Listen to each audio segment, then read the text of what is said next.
All right, let's turn to other stories. The wife of former Deputy Senate President Ike Ekweremadu, Beatrice Ekweremadu, has been released from a United Kingdom prison and has returned to Nigeria. TVC News crew visited the legislative quarters of the Ekweremadus, but the gate was locked. Now, earlier, a reliable source revealed the development to TVC News, saying that Mrs. Ekweremadu returned to Nigeria on Tuesday evening, marking the end of a 6-year prison sentence for involvement in a puzzling organ harvesting case.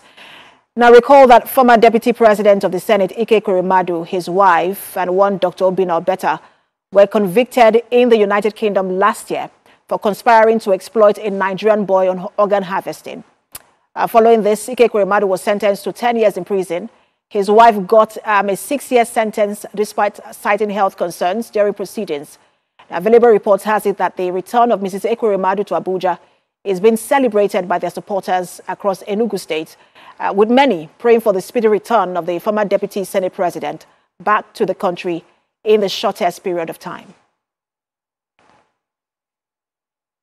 Now, lecturer, University of Hull, UK, Ms. Bao Latif, joins me now virtually to explore this further. Good to have you join us. Yeah, good to have you too. Good evening. Good evening. So, first of all, some say 6 years, some say, just over four years. But either ways, whilst her return is being celebrated, it seems shorter than the actual sentence. Can you explain that to us? Well, I think looking at the judgment delivered by Mr. Justice Johnson of the Central Criminal Court in London, I think on the 5th of May, 2023, it's clear from that judgment that our sentencing was actually 4 years and 6 months. So not 6 years, as many people, appear to put it. Further in that judgment, which I have seen and read since, actually, the judge also consider what you call mitigating factors, and therefore, reduce the 4 years, 5 months to, I would say, spending half of that time in a custodial prison. In other words, the judge did say that she will spend out of that 4 years, 5 months in custodial prison, and then spend the rest of the time in license or unlicensed, what we call license in the UK. So it is possible she has completed the custodial aspect, and it is also possible that she is now unlicensed. And the license simply means that she will be released from prison and then she will be under supervision or something like that. So basically, if you look at the timeline, it is possible she has completed the custodial aspect of that prison term, which is simply half of 4 years, 5 months. And Dr. Latif, does that also apply to her husband, the former Deputy Senate President?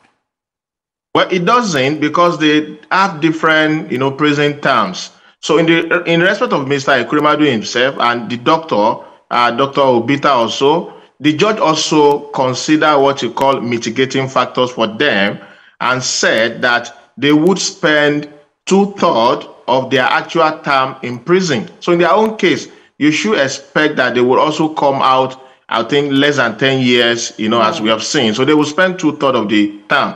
That is what the judge said in that judgment. So they also, in essence, you could say the prison term, is both custodial and non-custodial. The aspect they spend in prison and then the aspect they spend outside. Now, post-release, let's speak, ahead of the release of Ike Ekweremadu.